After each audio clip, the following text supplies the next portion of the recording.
वक्रतुंड महाकाय सूर्यकोटि समप्रभ निर्विघ्नं कुरु मे देव सर्वकार्येषु सर्वदा। वक्रतुंड महाकाय सूर्यकोटि समप्रभ निर्विघ्नं कुरु मे देव सर्वकार्येषु सर्वदा। आज मैं आपको मोक्षदायिनी एकादशी की व्रत कथा सुनाने जा रही हूँ। एक बार श्री युधिष्ठिर भगवान श्री कृष्ण से बोले कि हे देव, आप सबको सुख प्रदान करते हैं, आप पूरे सृष्टि के जगतपति हैं, मैं आपको नमस्कार करता हूँ। हे देव, कृपा करके आप मेरे संशय को दूर कीजिए। मार्गशीर्ष मास की शुक्ल पक्ष की एकादशी का क्या नाम है और इस दिन कौन से देवता की पूजा की जाती है और उनकी पूजा करने से क्या फल मिलता है। हे भगवान, आप मेरे प्रश्नों का उत्तर दीजिए और मेरे संदेह को दूर कीजिए। भगवान श्री कृष्ण युधिष्ठिर से बोले कि हे राजन, तुमने बहुत उत्तम प्रश्न किया है, ध्यान पूर्वक सुनो। मार्गशीर्ष माह के शुक्ल पक्ष की एकादशी को मोक्षदायिनी एकादशी कहते हैं। इस दिन श्री दामोदर भगवान की पूजा करनी चाहिए। पूजा में धूप दीप नैवेद्य पुष्प आदि लेकर भगवान की पूजा करनी चाहिए। हे युधिष्ठिर, मैं तुम्हें एक प्राचीन कथा सुनाता हूँ। इस एकादशी के व्रत के प्रभाव से नरक में गए हुए माता पिता पुत्र पितर आदि को स्वर्ग की प्राप्ति मिल जाती है। हे युधिष्ठिर, तुम इस कथा को ध्यान पूर्वक सुनो। प्राचीन गोकुल नगर में बेशामख नाम का एक राजा राज्य करता था। उसके राज्य में चारों वेदों के ज्ञाता ब्राह्मण रहते थे। वह राजा बड़ा ही प्रतापी दानी था। वह अपनी प्रजा का पालन अपने पुत्र के समान ही करता था। उस राज्य में कभी कोई प्राकृतिक आपदा नहीं थी। उस राज्य की प्रजा बड़ा ही सुखपूर्वक जीवन व्यतीत कर रही थी।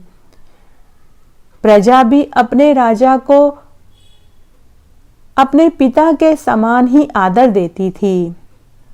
एक बार एक रात्रि को उस राजा को स्वप्न में उसके पिता दिखाई दिए। उसने स्वप्न में देखा कि उसके पिता नरक की पीड़ा भोग रहे हैं। उसके पिता अत्यंत दीन दुखी और नरक की यातना से त्रस्त हो रहे थे और बड़े ही कातर और दुखी स्वर में वे अपने पुत्र को पुकार रहे थे और कह रहे थे कि हे पुत्र, हमारा उद्धार करो, हम नरक में पड़े हैं, हमें इस नरक से मुक्ति दिलवाओ। अपने पिता को इस अवस्था में देखकर वह राजा बड़ा दुखी हुआ। वह अपने पिता के आर्त स्वर को बर्दाश्त नहीं कर पाया। तभी उसकी नींद खुल गई। उस समय सुबह के 4 बज रहे थे।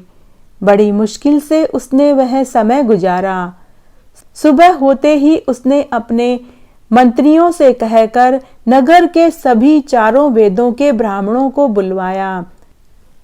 चारों वेदों के ब्राह्मण राजा के महल में आए। तब राजा ने सभी ब्राह्मणों को अपने रात्रि वाला स्वप्न सुनाया। हे ब्राह्मण देवों, रात्रि को स्वप्न में मैंने अपने पिता को नरक में पड़े हुए देखा।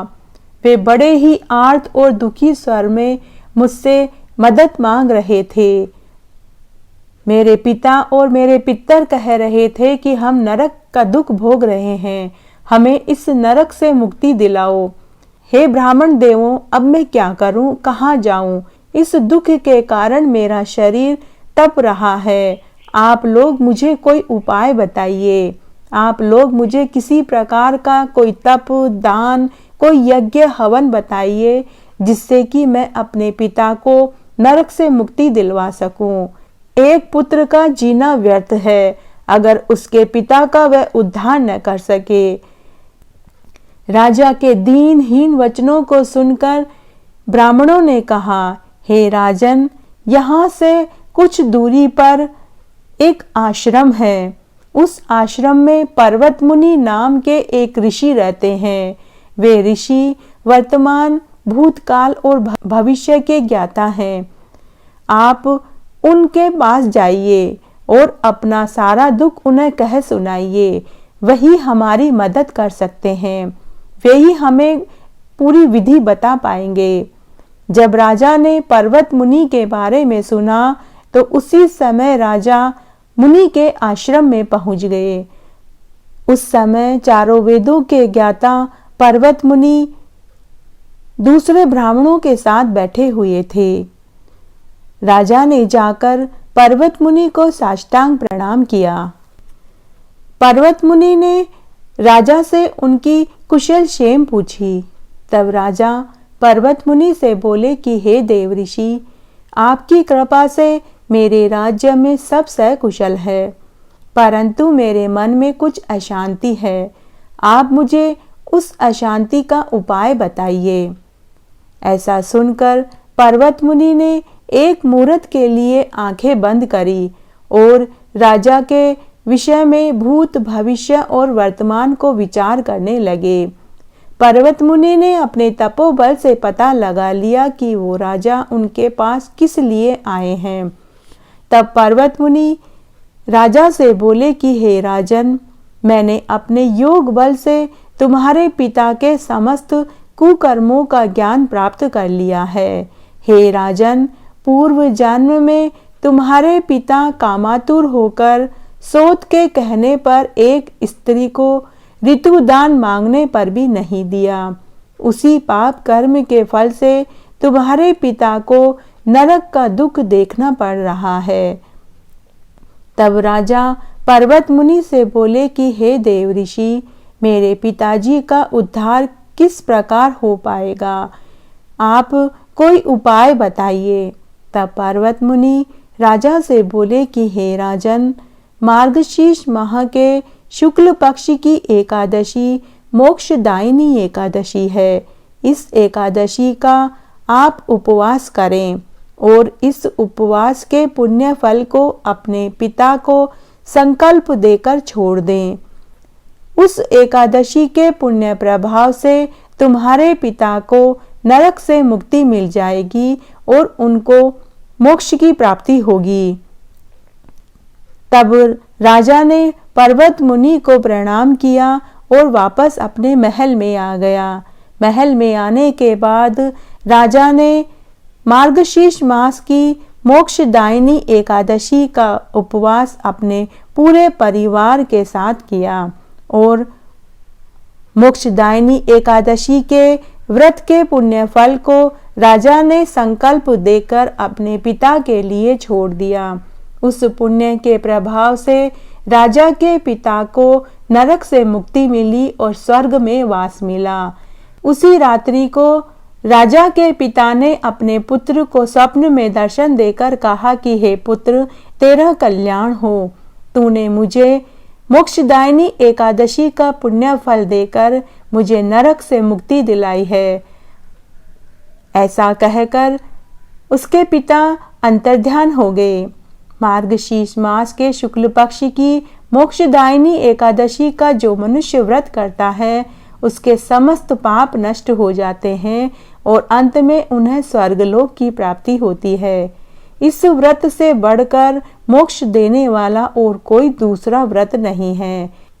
इस कथा को सुनने वाला, पढ़ने वाला और हुक्कारा भरने वाले को वाजपेयी यज्ञ का फल प्राप्त होता है। यह कथा पिता के प्रति भक्ति और दूसरों के लिए पुण्य अर्पित करने की अनुपम पवित्र गाथा है। इस एकादशी के महात्म्य को सुनने वाला मनुष्य बड़ा ही बड़भागी होता है। इस एकादशी का व्रत केवल व्रत करने वाले प्राणी का ही नहीं बल्कि इस व्रत से पितरों का भी भला होता है। अपने किसी सगे संबंधी, मित्र, बंधु को इस व्रत का फल अगर कोई मनुष्य अर्पित कर दे तो उस मनुष्य के पापों के क्लेशों का नाश हो जाता है। जो मनुष्य माता पिता में ईश्वर को देखता है, भगवान विष्णु की असीम अनुकंपा से वे समस्त कामनाओं की सिद्धि प्राप्त करते हैं।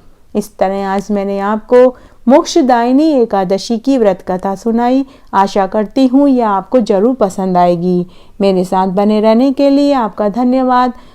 आगे की कथा कहानियों के लिए भी आप इसी तरह मेरे साथ बने रहें। धन्यवाद।